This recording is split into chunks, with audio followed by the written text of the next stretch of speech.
За та бүхэнд энэ өдрийн мэнд хүргэе. За би та хэдэд энэ Монгол улсын үндсэн хуулиас хэд хэдэн зүйлийг бас уншиж өгье.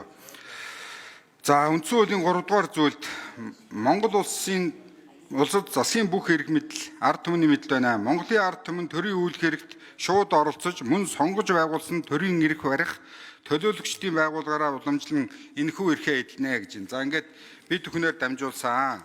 За энэ үндсэн хуулийн 2 дугаар бүлгийн хүний эрх хэрэгчлөө гэдэг дээр 14 дугаар зүйл дээр Монгол улсад хууль ёсоор оршин суугаа хүн бүр хууль шүүхийн өмнө эрх тэгш байна.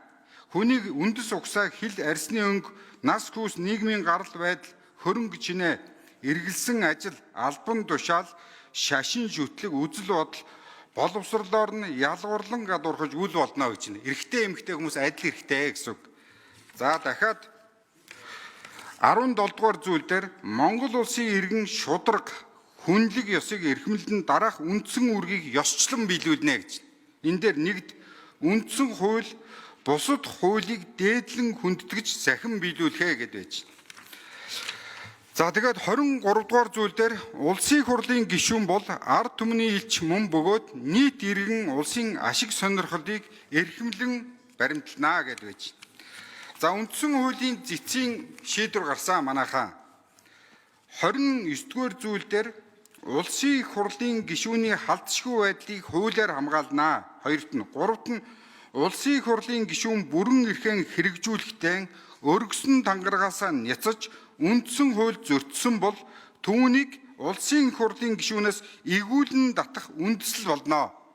Улсын их хурлын гишүүн гэмт хэрэгт холбогдсон тухай асуудлыг улсын их хурлын чуулганаар хэлцэж бүрэн эрхийг нь төдгөлзүүлэх хэсгийг шийдвэрлэнэ гэж байна.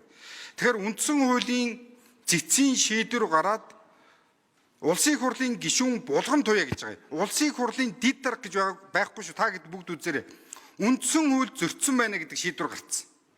Тэгэхээр өнөөдөр энэ улсын их хурл үндсэн хуулианд зөрчиж өргөсөн тангаргаасаа нэтсэн булган туяа гэдэг хүнийг улсын их хурлын гишүүнээс эргүүлэн татах асуудлыг хэлэлцэхгүй бол Монгол улсад энэ хуулийн өмнө бүгд адилтгч эрхтэй байх ёстой болвол энэ өнөөдрийн энэ үндсэн хуулиа бүгдээрээ зөрчигнө. Бид нар ард түмний өмнө юу хэлэх вэ? Ард түмэн өнөөдөр хууль нэгэн ч хэрэгжүүлэхгүйгээр та нар юу хэлэх вэ? Монголын ард түмэн биднийг өнөөдөр яагаад энэ төрдөө итгэлгүй болсон юм бэ гэхээр яг өнөөдөр энэ үндсэн хууль зөрчиж байгаа би эмэгтэй хүн гэдгээр магадгүй давуу байдал олохыг оролдож байгаа энэ этгээдүүдээс болж өнөөдөр зарим их хурлын гишүүн эмэгтэй хүн болохоор нь бити болиоштой чи гэж хэлж байгаа жишээ нь ийм байж болохгүй. Тийм учраас өнөөдөр энэ булган туяаг эргүүлэн татах асуудлыг хэлцэж өгөөч, энд оруулж өгөөч гэсэн ийм одоо саналыг оруулж байна.